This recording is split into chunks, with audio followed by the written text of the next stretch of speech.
Post muna ang biruan, totoong basketball na to. Actually sa puntong ito ay hindi ka na makakaisip ng basketball kapag nangyari ito sa iyong kupunan. Hindi maimpinta sa mukha ni Stephen Curry ang kanyang reaksyon nang makita niya ang nangyari kay Moses Moody. Dito na pumapasok ang realidad para sa mga manlalaro, especially kung nakalagay ang iyong career sa sitwasyong ito. Pwedeng ma-injured ka ng matagal, pwedeng maging season-ending injury o ang malala, pwedeng maging career-ending injury ang sinapit ng isang manlalaro. Kaya ang reaksyon ni Stephen Curry ay nagpapakita ng pagkalungkot.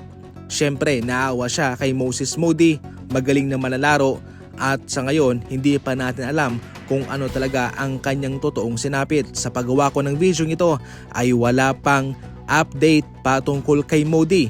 Pero heto, mayroong mga manalarong nagkaroon na rin ng mga ganyang injury na nagkaroon ng buckle ang kanilang tuhod pagkatapos ng awkward landing. Si Paul George nagkaroon ng gantong injury noong 2024, October 14.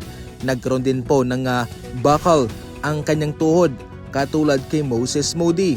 Ang kanyang recovery ay umabot lamang ng 3 linggo o 21 days. Pagkatapos niyan ay nakabalik naman siya kaagad. Nikola Jokic, mayroon din siyang ganyan. Umabot ng 1 buwan ang kanyang pagpapagaling way back December 29, 2025. Bago lang to. Nakabalik din naman siya kaagad mga idol at nakalaro mapahanggang sa ngayon. Jimmy Butler, nagkaroon din siya ng ganyan katulad kay Moses Moody. Pero imbis na buwan lamang o linggo, itong si Butler ay kasalukuyang nagpapagaling and out for the season na. You see, nakadepende po ito mga idol sa kung ano talaga ang nangyari sa kanyang tuhod dahil so far sa ngayon ay wala pang nailalabas na balita, impormasyon o update ang Golden State Warriors mismo.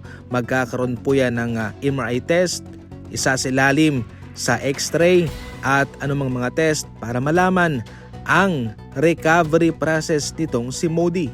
Pwedeng maging linggo, pwedeng maging buwan o pwedeng maging isang season.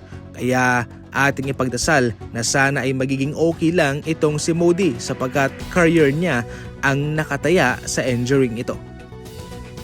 Tanggal na sa playoff contention ang Dallas Mavericks. Back-to-back playoff upset ito para sa kanila. Nangyari po ito mga idol simula ng kanilang trade itong si Luka at ang naging kapalit na si Anthony Davis wala na.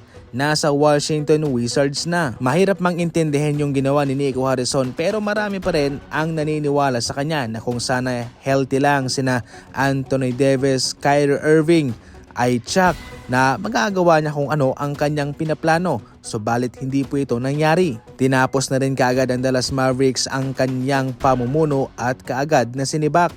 Literal na kanilang ipinamigay na lamang itong si Luka. Ngayon, pagkatapos na makapasok sa finals, back-to-back elimination sila sa NBA playoff.